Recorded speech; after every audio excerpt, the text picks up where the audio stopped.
on DC News Now at noon.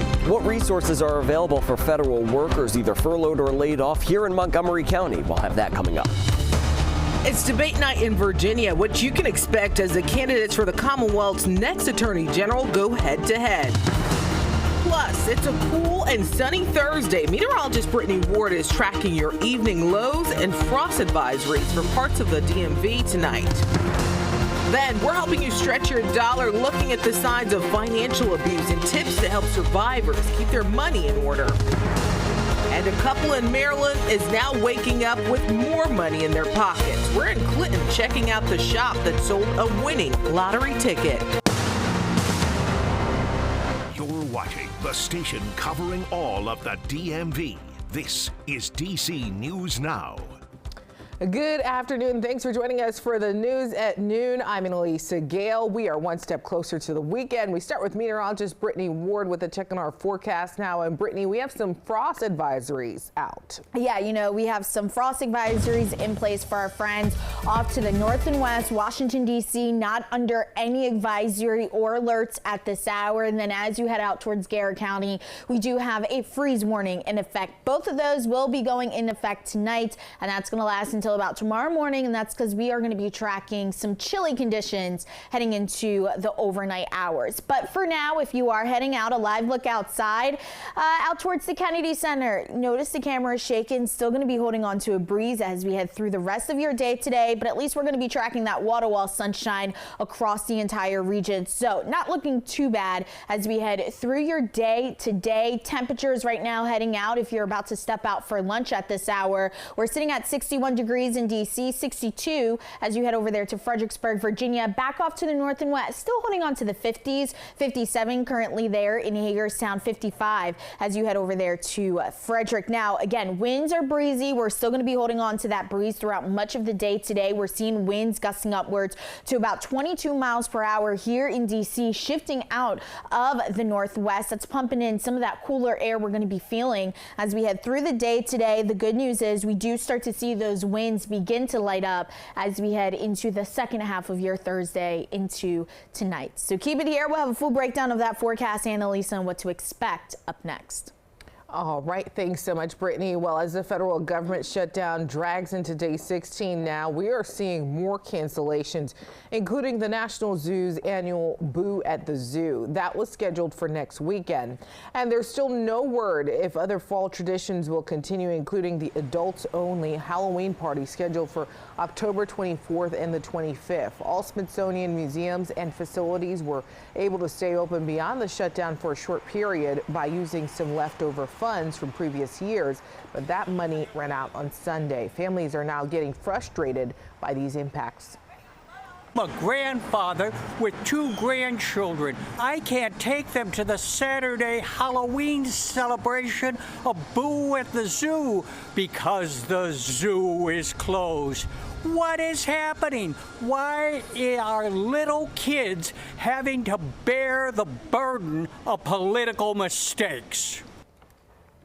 Well, there are some alternatives for disappointed zoo goers. Nova Wild in Vienna, Virginia, hosting its own version of Boo at the Zoo. The Leesburg Animal Park and the Maryland Zoo in Baltimore also holding their own false festivals that encourage children to wear Halloween costumes. And still to come in our next half hour, Tosin Fakile is looking at the shutdown's impact on tourism here in the district. And there right now also major fundraisers now on hold, including this weekend's Bust Cancer Walk. DC News Now's Yamari Sase spoke with the organizers at the National Breast Cancer Center Foundation, who say it was a tough decision to make. I mean, it's extremely disappointing. Martha Carucci, executive director of the National Breast Center Foundation, was looking forward to hosting their 10th annual Walk to Bust Cancer at Fort Hunt Park. It's really important because those patients who have been through breast cancer proudly wear their survivor warrior shirt. They celebrate being on the other side of it. It's also a day and an event where we remember and honor those people that we've lost to the disease. But the government shutdown forced the National Park Service to close parks, including Fort Hunt. We can't even look at available dates on the National Park Service website. That's just blocked off. We can't register to sign up and schedule a new date and book it. It just won't let you do any of that. After trying to find another location that could accommodate nearly 1,000 people, including cancer patients, the event had to be put on hold until the government reopens. It's very sad for those who had maybe come in from out of town, had family flying in, to make the whole pink weekend out of it, including the walk on Sunday. Carucci says they're going to make the best of the weekend with their ALX Pink Gala on Friday. It's going to be an amazing event with DJ Lainey B and catering by Purple Onion and silent auction. And even though the walk is postponed, she's encouraging people to keep the spirit alive. They might just get together with their families and do a walk around their neighborhood. You know, we'll do this walk one way or another when we can do it. And that was Yamari Sase reporting there. And here in the district, DC Fire and EMS also hosting a fish fry to raise awareness about breast cancer among its members. The fish fry is Friday at their training academy in Southwest DC. There will be several breast cancer survivors from the department on hand. The lunch is scheduled from 11 until 2. Meantime, a federal judge is now putting a temporary stop on President Trump's efforts to fire thousands of federal workers during the shutdown. The judge saying the cuts appear to be politically motivated and are being carried out without much thought. Right now, federal workers are not able to access their work emails or speak with anyone with human resources to help them through this process. President Trump making massive cuts to 7 departments on Friday, firing 4,000 people, prompting labor unions to ask the courts to pause that move. And turning now to Maryland, where Montgomery County is still getting the word out about several resources for federal workers who no longer have a job. Our Max Marcilla has a closer look at what's being offered. There are several programs for furloughed or even laid off federal workers here in Montgomery County. We want to take a look at some of them. The first is a pretty important one. It is a $700 zero interest loan that you're eligible for if you're an accepted federal employee not getting paid or if you've been laid off. Now, also locally in Montgomery County, there are over 100 food distribution sites if you need the extra help feeding yourself and your family. Plus, Maryland law, it's worth remembering, protects feds from eviction and utility cutoffs during a shutdown. Now, this is on top of the newly opened Mobilize Montgomery Federal Workforce Career Center, where displaced federal workers can get free career coaching and skills training. County Executive Mark Elrich says in the week it's been open, it's been a big success. Montgomery County's strength has come always from our community that cares enough to take care of each other. Last week, we opened the Mobilize Montgomery Federal Workforce Career Center, the first of its kind in the country, to help displaced federal employees find new opportunities and to navigate this uncertainty.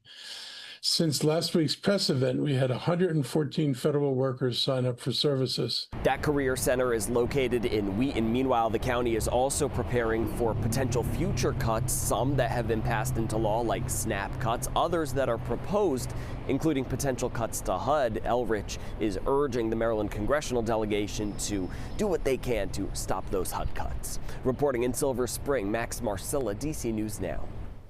Max, thank you. And for our continuing coverage of the shutdown now in week 2 here, you can head to our website, dcnewsnow.com, to see resources that may be available to you. And staying now in Montgomery County, an investigation is underway in Bethesda following an overnight crash that police say left one person in the hospital. It happened just before 9 p.m. on River Road near the Whole Foods there. Officials say parts of the road were blocked off this morning. The crash involved a vehicle and a pedestrian. We're told the pedestrian was taken to the hospital with serious injuries. The driver did stay on the scene. No charges have been filed at this time. New video out of Northeast DC there, a dumpster fire damaging the outside of the commercial building on Kenilworth Avenue. Firefighters say it took roughly 75 firefighters to put out those flames. They're still working to figure out how that fire started. Well, DC's top prosecutor announcing the arrest of 25 sex offenders who failed to register as required, some of them convicted of rape. U.S. Attorney Jeanine Pirro says those sex offenders were living near children by schools and playgrounds, and she says at least 8 of the nearly 24 had committed crimes against children before, and she has serious concerns now about those individuals potentially doing this again. Now she's pushing for stricter laws and where they're allowed to live. Whether they be pedophiles or sex offenders in general, are not mandated by any law to live away from a school, a playground, a rec center, a children's hospital. According to the D.C. Police Department sex offender registration page online, unless the courts have placed specific restrictions on the offender's release, he or she has a right to live wherever he or she chooses. Pirro is now calling on the D.C. Council to potentially change that. And turning now to Virginia, as Naresh Bhatt awaits pretrial in September of next year, we're learning the home he shared with his wife, Mamta Kafle Bhatt, is now headed to auction, and we know he's accused of murder in that case. Starting today, the house is under foreclosure with an estimated resale value of $844,000. In Virginia, people and agencies selling homes are not required to disclose that a homicide has occurred if the buyer does not ask. Well, DC News Now is your local election headquarters here. And Election Day is less than 3 weeks away in Virginia. Tonight, Jay Jones and Jason Miyares going head to head for the only time in the Attorney General's race. The debate will be held at the University of Richmond. While Jones's texting scandal will likely be a major topic there, political science professor Rich Marr says Jones has to continue to atone for his behavior while trying to turn the debate into a discussion focused on policy. He's able to get the sort of narrative, the public thinking a little bit more about what the job of Attorney General is and why Miyares might be bad for it. That would be a win for Jones. And while Miyares is expected to focus on those texts, Marr says Miyares still has to talk about the issues impacting Virginia voters. Likes his job. He likes the stuff he does. He's proud of what he does. And he might be interested in actually kind of laying out and making the case, not just why you should vote against Jones, but vote for him. That debate will be live streamed on the University of Richmond's website.